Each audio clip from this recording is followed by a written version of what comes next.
세상에 이런 사람은 한 사람도 없을 겁니다. 고난이나 불행을 원하는 사람은 아무도 없습니다. 우리가 당하는 불행의 대부분은 자기 의사와는 아무 상관없이 일어납니다. 누가 불행을 계획하고 애를 쓰고 하겠습니까? 그러나 불행을 원치 않는데도 내하고는 관계없이 찾아옵니다. 바울은 오직 예수 그리스도와 그의 십자가에 못 박히신 것만 알기로 작정했습니다. 그런 결단을 하고 고린도에 도착했습니다. 거기서 자신들의 의사와는 상관없이 원치 않는 어려움을 당한 아굴라와 브리스가 부부를 찾아 만났습니다. 이들 부부와의 만남은 바울의 남은 전도 인생에 결코 잊을 수 없는 영원한 복된 만남이 되었습니다. 이들 부부는 원래 로마에서 잘 살고 있었습니다. 어느 날 갑자기 글라우디오 황제가 모든 유대인들에게 추방명령을 내렸습니다. 로마에서 떠나라. 이유는 나와 있지 않지만은 역사에 보면은 이런 일들이 있었습니다. 글라우디오 황제가 있던 주 46년경에 큰 흉년이 들었어요. 이거는 사도행전 11장에도 기록되어 있어요. 그래서 안디옥 교회가 헌금을 모아가지고 예루살렘 교회를 돕기를 할 때 그때 큰 흉년이 있었다 그랬거든요. 이게 글라우디오 황제 때 46년경에 일어난 일입니다. 이 이후에 유대인들 사이에 예수 그리스도를 믿는 유대인들과 반대하는 유대인들 사이에 여러 가지 문제가 계속 일어났습니다. 교회는 가만히 있는데 유대인들이 그리스도인들을 향해서 자꾸 방해하고 박해하는 거죠. 그러자 황제는 골칫거리가 된 유대인들을 전부 다 로마에서 나가라고 추방명령을 내린 겁니다. 자, 이들 부부는 일순간에 삶의 터전을 다 잃어버리고 고린도에 내려온 겁니다. 브리스길라는 로마 여자입니다. 남편인 아굴라는 유대인입니다. 그래, 남편을 유대인으로 두었다는 이유로 고향에서 쫓겨나서 고린도에 와서 천막 만드는 일을 하고 있었습니다. 이 고린도라는 곳은 바닷가 있는 곳인데 경제적으로 굉장히 부유한 도시입니다. 영적으로는 우상에 쩔은 방탕하고 타락한 도시였습니다. 심지어는 시장에 내다 파는 고기도 먼저 여신전에 있는 신전에 갖다 바치고 제사 지내고 그걸 시장에 내어 팔았습니다. 그래서 고린도 교회에 보면은 이걸 먹는 게 맞냐 먹지 않는 게 맞냐 하고 이렇게 시비가 걸리잖아요. 그 정도였습니다. 신앙인이라면 살고 싶지 않는 곳이 그런 고린도였습니다. 그러나 한순간에 쓰나미처럼 갑자기 밀어닥친 불행 앞에 어쩔 수 없이 살아야만 했던 곳입니다. 자, 아덴에서 고린도로 다시는 그리스도와 십자가에 못 박히신 것 외에는 알지 아니하기로 작정한 바울이 고린도에 왔고 또 다른 이유로 고린도에 온 두 사람이 만나게 됩니다. 그 만남이 이렇게 기록되어 있습니다. 2절과 4절 한번 읽어보겠습니다. 시작.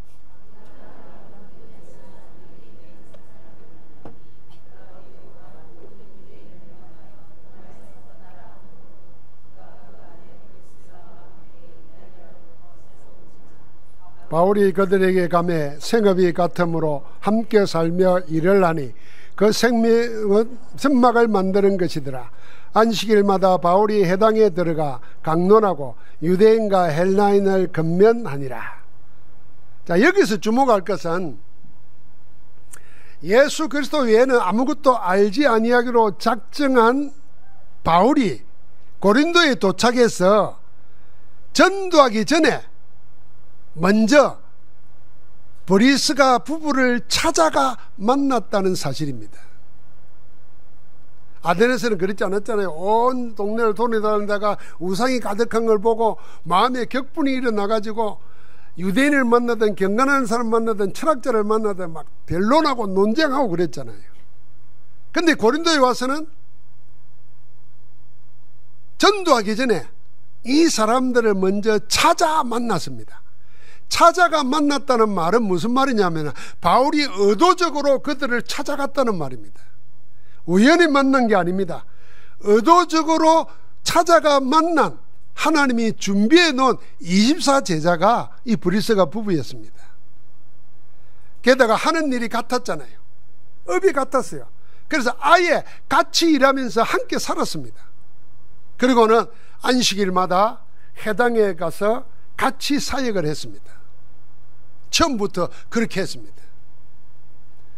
바울은 전도하기 전에 24일 현장의 제자를 먼저 찾아 만났습니다. 만나보니 모든 것이 하나님이 다 미리 준비해 놨다는 사실을 확인하게 된 겁니다. 우리에게도 이런 사람이 있습니다. 이들 부부는 이미 그리스도의 복음으로 완전 담난 사람들이었습니다. 마가다락방에 성령의 충만을 받을 때 그때 로마에서 온 나그네들이 있었습니다. 아마 이들 부부는 여기에 속해 있었을 겁니다. 그리스도의 복음을 받고 성령 충만도 체험했습니다.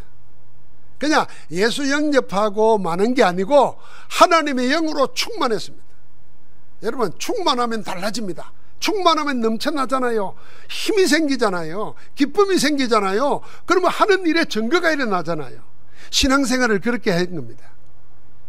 그러다가 뜻하지 일을 로마에서 당하니까 원망하고 불평하고 한탄한 게 아니라 하나님의 계획을 찾아서 영적으로 죽은 도시인 고린도에 복음 전도의 미션을 가지고 찾아온 것으로 보입니다.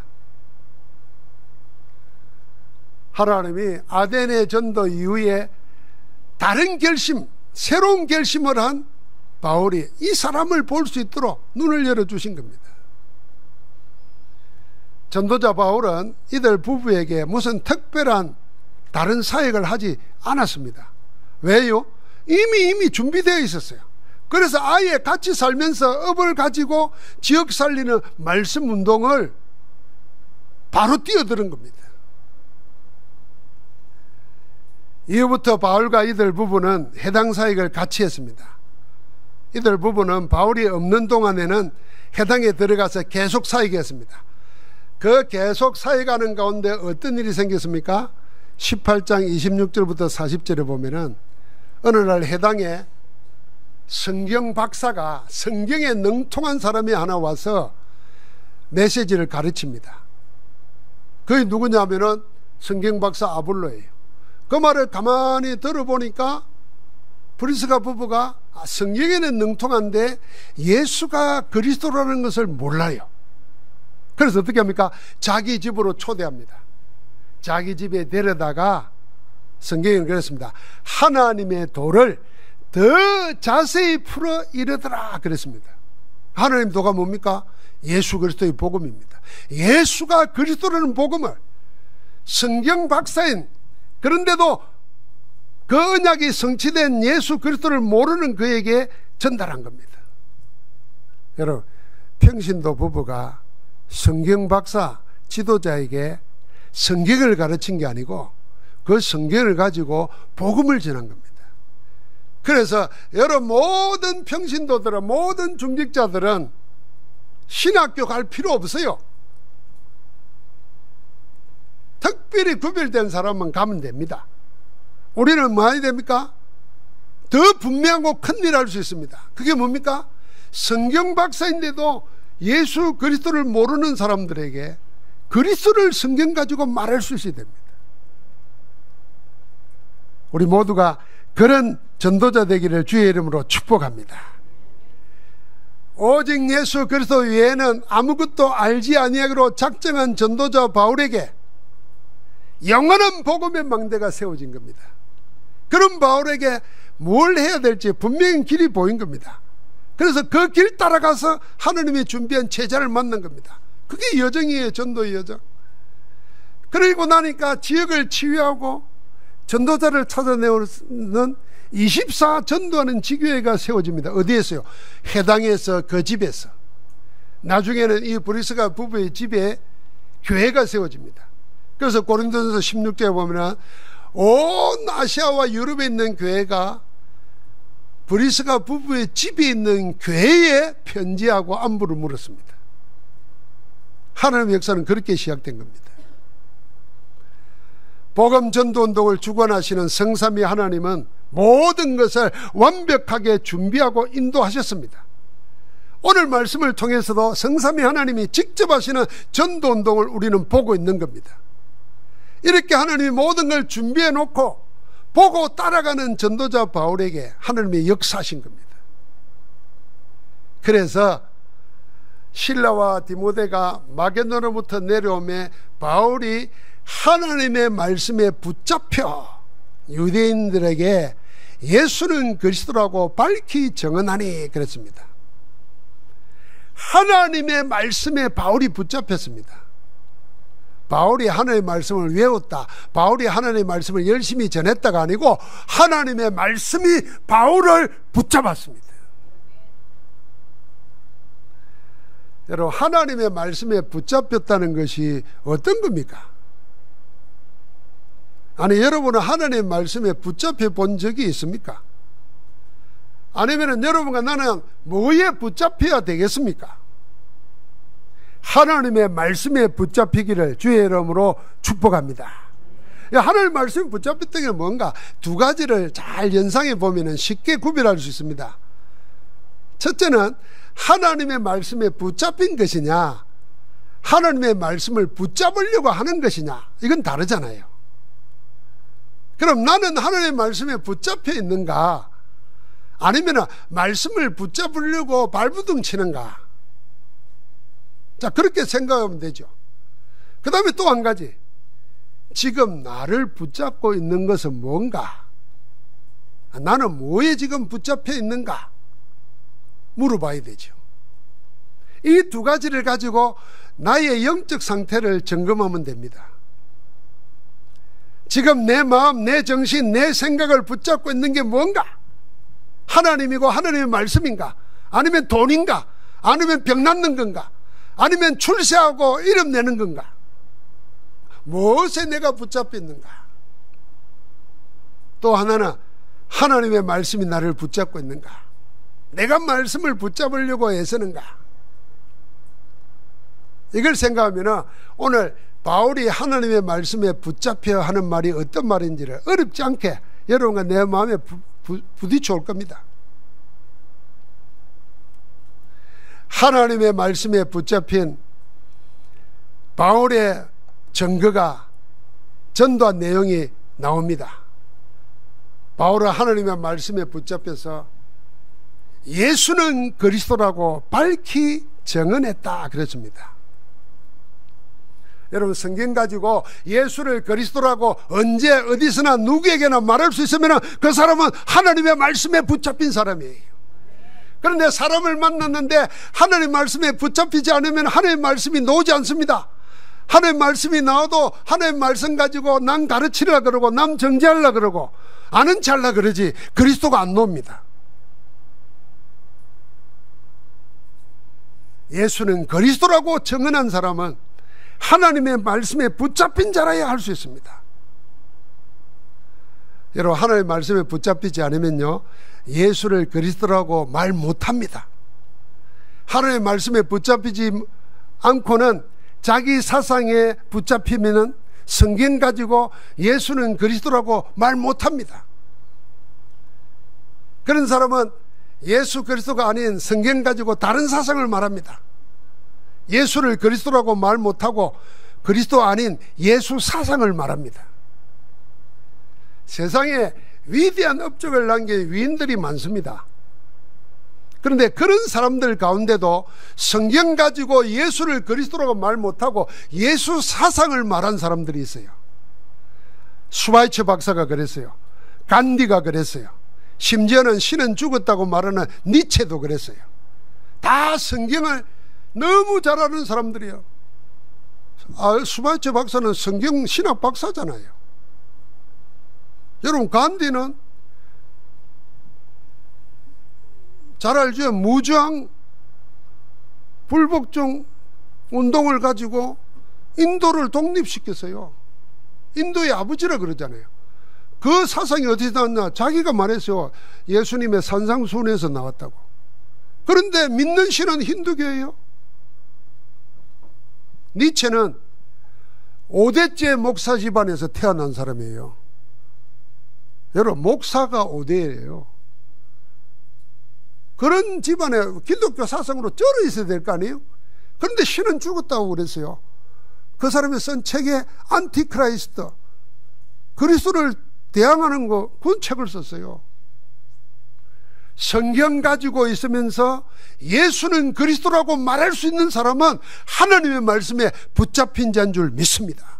바울은 여기에 지금 붙잡힌 거예요. 현장 보고 현장의 마음의 격분에 붙잡힌 게 아니고 이제는 말씀에 붙잡혔단 말이에요. 그리스도께 붙잡혔어요. 그래서 그리스도의 다른 거는 다 뭘요? 배설물로 여긴다고 빌립보서에 바울이 고백했어요. 그리고 성령께 붙잡혔어요. 그러면 우리는 뭐에 붙잡혀야 되겠습니까? 아니, 뭐에 붙잡혀야 되겠습니까? 그 전에 나는 지금 뭐에 붙잡혀 있는 것 같습니까? 그걸 점검하면 우리가 거기서부터 새롭게 나올 수 있습니다. 예수는 그리스도라고 말할 수 있는 사람은 하나님의 말씀에 붙잡힌 자입니다. 하나님의 성령의 감동으로 기록되고 지금도 살아 역사하는 말씀에 붙잡힌 사람은 말씀이 증언하는 복음, 오직 예수만이 그리스도라고 증언합니다.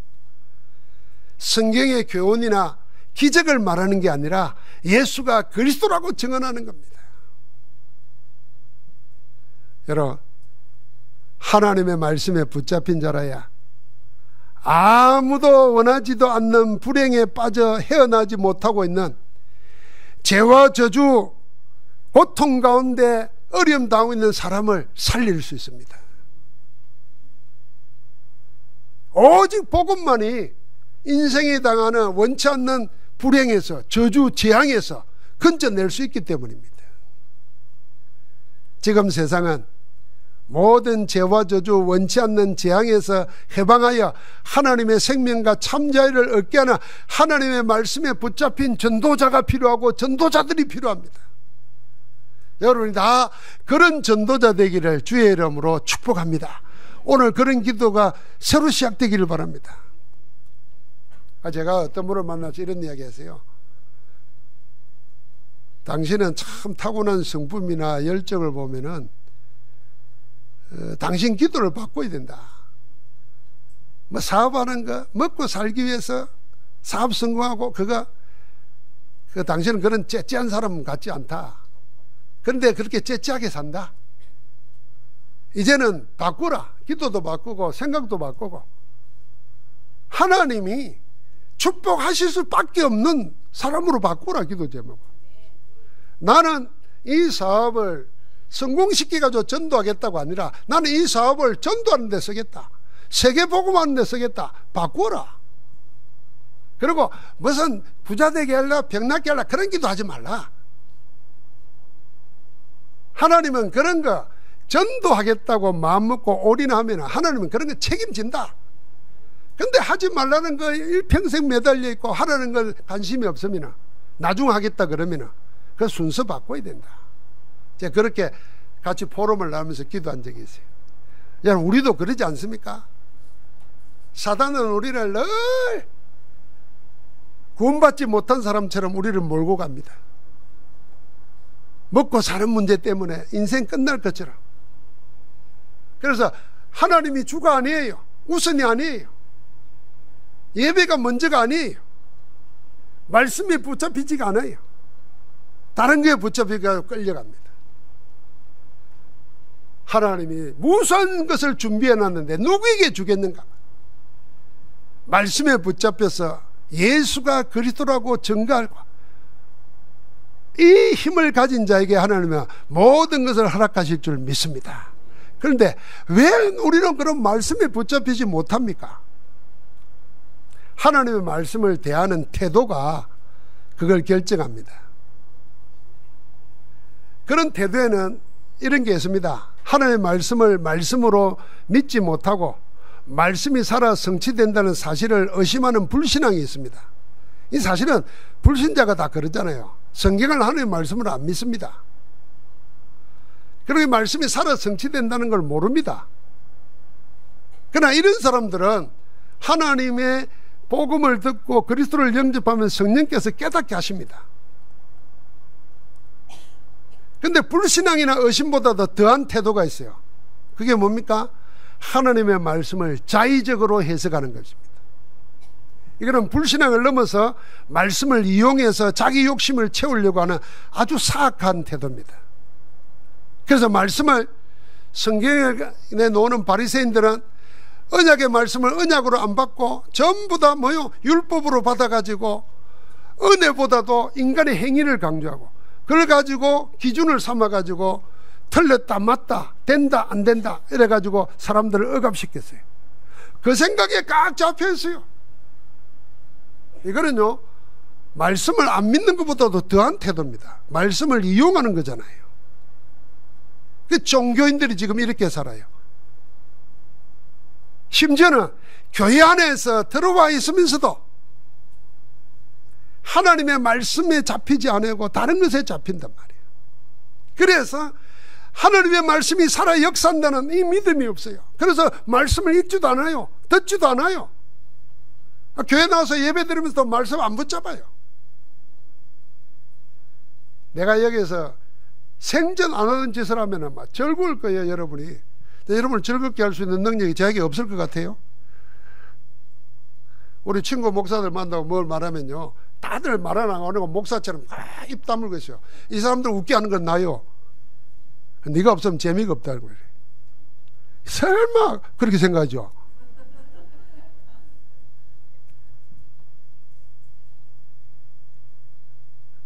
여러분 내가 그런 거 붙잡고 예배드리러 가면 망합니다. 망해. 말씀 붙잡아야 됩니다. 말씀은 우리를 얼마든지 사로잡습니다. 왜요? 말씀은 하나님이세요. 말씀이 육신이 되어 우리 가운데 오는데 하나님이세요. 그 하나님이 천지 만물을 창조했어요. 그 하나님의 말씀이 죽은 자를 살렸어요. 그 하나님의 말씀이 악한 귀신을 쫓아냈어요. 그 하나님의 말씀을 듣고 믿음으로 손을 내밀었더니 나면서부터 안전병에 이르렀을 뿐 아니라 12년 동안 혈루증 걸린 여인이 병이 말라버렸어요. 말씀의 역사예요. 지금도 예수 그리스도 안에서 하나님의 말씀이 붙잡힌 자를 붙들어서 하나님은 쓰시는 줄 믿습니다. 그래서 믿어야 됩니다. 하나님의 말씀을. 살아있는 말씀이 성취되는 말씀이 그 말씀이 오늘 나에게 있습니다.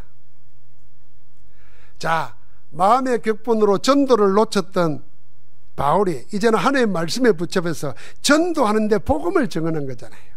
그런데 유대인들은 대적하고 또 비방합니다. 마치 유대인들은 어떤 말도 아예 들으려고 하지 않는 길을 닫아버린 사람들 같습니다.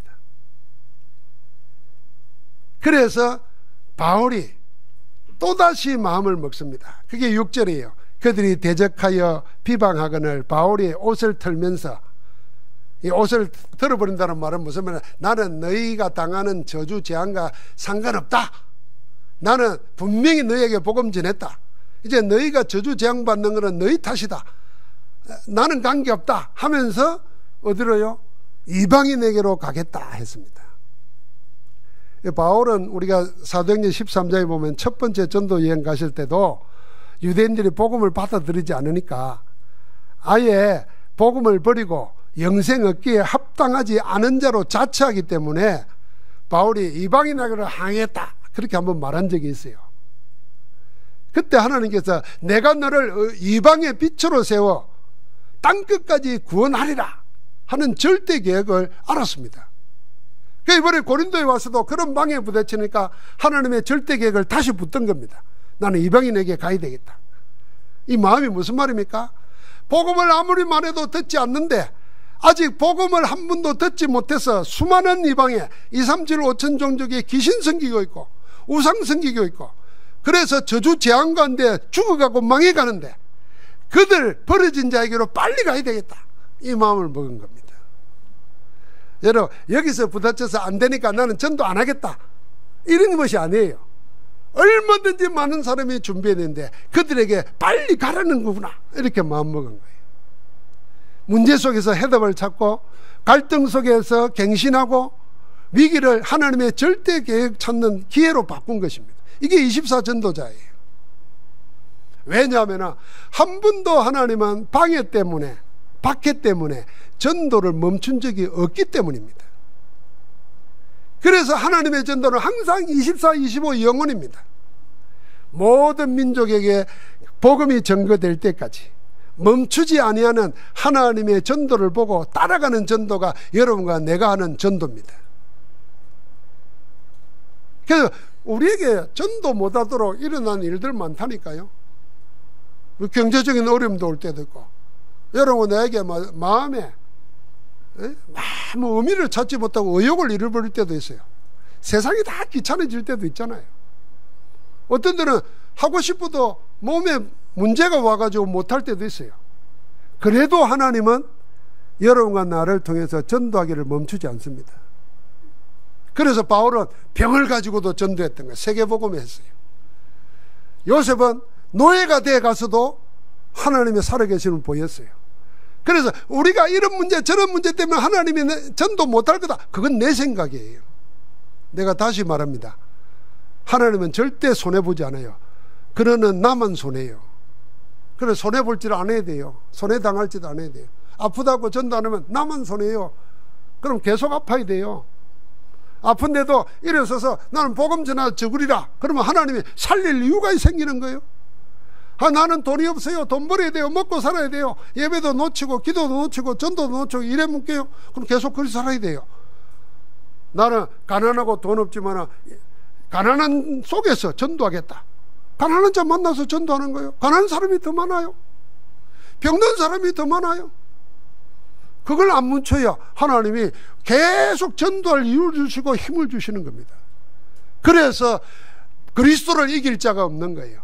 그리스도 안에 있는 자를 이길 자가 없는 줄 믿습니다.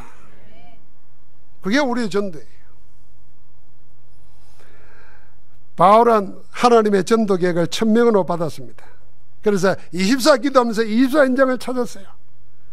보니까 해당에서 반대가 되는데 해당 옆에 해당장이 집이 있어요. 놀랍죠? 해당에 있는 유대인들은 반대하는데 그 해당의 장인 그리스도가 예수 그리스도를 영접해요. 하나님 자녀를 영접해요. 이게 하나님의 일이에요. 방해하고 반대하는데 정작 거기에 제일 책임자는 영접합니다. 그리스도를 믿어요. 여러분, 이런 놀라운 일들이 생긴다니까요. 예를 들면 이런 거예요. 우리가 병원에 가서 전도하는데 병원에 있는 의사나 간호사는 반대하는데 원장이 믿어버려요. 어떤 일이 생기겠어요? 학교 가니까 학교 수위는 들어오지 말라 그러는데 교장 선생님이 괜찮아, 예수 믿어버려요. 그 지금 그 이야기입니다. 그러니까 하나님은 항상 준비해 놓는 겁니다. 그래서 다시 한번 입증되었습니다. 성삼위 하나님의 전도는 쉬지 않고 멈추지 않습니다. 그래서 우리는 항상 일하시고 이루시는 하나님 안에 있어야 됩니다. 내 인생이, 내 시간이.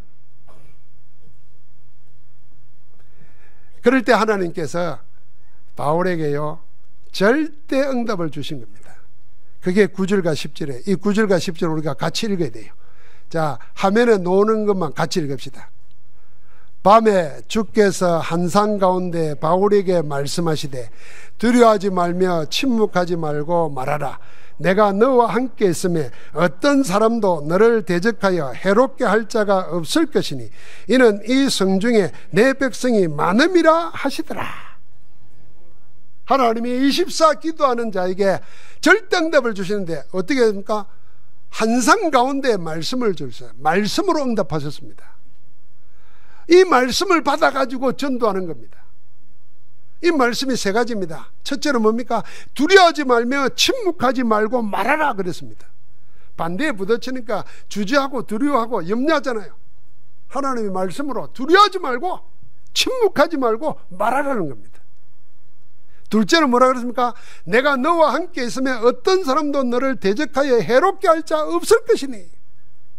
내가 너와 함께 왔는데 누가 너를 해롭게 하겠나는 겁니다. 그럼 우리 간단하죠? 내가 하나님과 함께하고 하나님이 나와 함께하는가, 그것만 확인하면 돼요.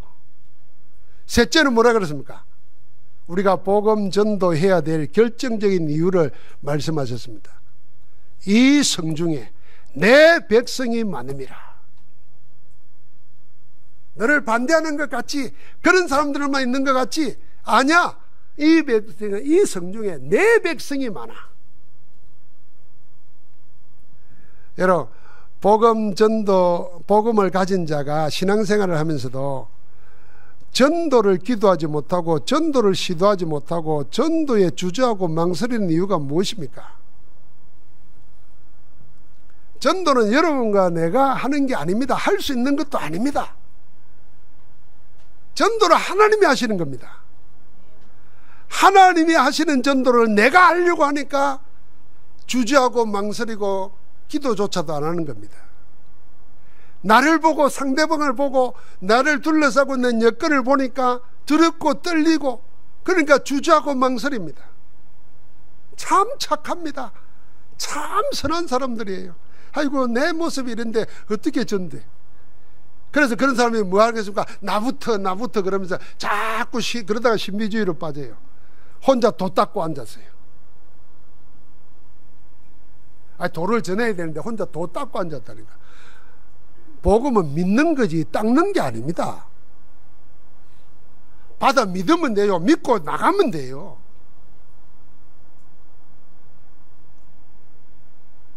그런 우리에게 지금 하시는 말씀이에요. 두려워하지 말고 침묵하지 말고 말해라 하는 겁니다. 모든 죄와 문제를 해결하고 우리의 연약한 것을 다 담당하신 예수 그리스도께서 지금 너와 함께하니 아무도 너를 해하지 못한다. 그래서 두려워하지 말고 말하라는 겁니다. 담대하게 거침없이. 놀라운 거는요, 이 성중에 내 백성이 많다 그랬어요. 아니 당장 이방인에게 가리라 그랬는데 아니야, 여기에 내 백성이 많아. 그래서 바울은 그 말씀을 응답으로 받아가지고 떠나려고 하다가 1년 6개월을 더 머물렀어요. 우리 뭘 봐야 되겠습니까? 일어나는 일들을 보면서 내 당장 그만두고 난 당장 떠나겠다, 그게 아니고 하나님의 말씀으로 응답을 받아야 돼요. 여러분이 지금 일어나고 당하는 일을 하나님 모르는 게 아닙니다. 다 알고 계세요. 모르는 게 없는 분이시잖아요. 그걸 해결하실 분도 하나님이시잖아요. 그게 영혼까지 가는 거 아닙니까? 그런데 우리는 눈에 보이는 거, 내 마음에 드는 생각, 그것 쫓아가다가 다 빼앗기고 놓치는 겁니다. 붙잡아야 됩니다. 하나님의 말씀 속에 응답받아야 됩니다. 하나님의 말씀이 그대로 성취되었습니다. 여러분, 가장 정확한 기도 응답은 말씀이 성취되는 겁니다. 하나님의 말씀이 살아 성취되는 삶이 가장 행복한 전도자의 삶입니다. 말씀이 성취되는 곳에 보좌의 축복과 하나님 나라와 그 일이 일어납니다. 우리는 그 힘으로 공부하고 그 힘으로 사업하고 그 힘으로 전도하고 인생 사는 겁니다. 사랑하는 성도 여러분, 한 번도 전도를 도운 세상이 없습니다. 한 번도 복음 전도를 도와준 시대가 없어요. 언제 어디서나 예수가 그리스도라는 하나님의 복음 전도 운동은 반대에 부딪히고 방해를 받았습니다. 그래도 하나님은 오직 그리스도로 말하겠다는 말씀에 붙잡힌 자를 통해서 역사하십니다. 지금도 그런 자를 찾아서 하나님의 말씀을 붙잡으려고 합니다. 그래서 여러분, 나는 하나님의 말씀을 그냥 흘려듣지 마시고 이 말씀을 언약으로 붙잡고 기도해 보시기 바랍니다. 말씀이 살아 성취되도록. 자, 이제 우리가 신앙생활을 몇 년을 했냐가 중요한 게 아닙니다. 여러분이 말씀에 붙잡혀서 말씀이 내게 성취되고 기도가 응답되고 그래서 그리스도만이 모든 것이구나 답이 내려지지 않았다고 하면은 그 납이 내리지 않는 가운데 신앙생활을 계속하고 있다면 어느 날 여러분과 나는 아무 행복하지도 아무 힘도 없는 그냥 종교생활을 하게 됩니다. 여러분, 종교생활 계속하게 되면은, 교회 안에서 종교생활 계속하게 되면은 이런 생각 해봐야 됩니다. 내게는 계속 뭐가 일어나겠습니까? 자, 내가 계속 귀신을 섬긴다 생각해보세요. 무슨 일이 일어나겠습니까? 그것과 별 다르지 않는 일들이 내게 일어납니다. 내 모습은 기독교인인데 내 삶은 불신자보다 못해. 믿음은 하나도 없고 마음속에 원망은 가득 차 있고 속에 분노는 꽉 차 있어. 그래서 기도를 해도 원망과 원한을 가진 기도를 해요. 하나님 왜 납니까? 왜 나만 안 줍니까? 이런 기도를 해요. 이게 무슨 기도입니까? 이게 무슨 구원받은 자, 하나님이 살아있는 자를 믿는 자입니까? 그러다 나중에는 하나님을 안 믿는 정도가 아니라 하나님 믿는 자를 방해해요. 내가 해봤는데 소용없다 그럽니다. 이대로 살면 큰일 나요, 우리가. 그래서 오늘 다시 시작해야 됩니다. 하나님, 나를 죄와 저주에서 구원하신 하나님, 지금 성령으로 함께 하신 하나님, 내 안에 역사하여 주옵소서. 말씀을 붙잡고 기도할 수 있도록 힘을 주옵소서. 그리고 하나님, 나를 통해서 복음 전할 수 있도록 내게 은혜 위에 은혜를 덧입혀 주옵소서. 주의 말씀에 붙잡힌 자로 복된 삶을 살기를 주의 이름으로 축복합니다. 하나님 감사합니다. 육신을 입고 우리 가운데 오신 영생의 말씀 예수 그리스도를 내 구주로 나의 하나님으로 믿습니다. 이제 주의 말씀으로 나를 붙들어 주시고 내 삶을 주장해 주셔서 주의 영광을 따라 나타나게 하옵소서. 예수 그리스도 이름으로 기도하옵나이다. 아멘.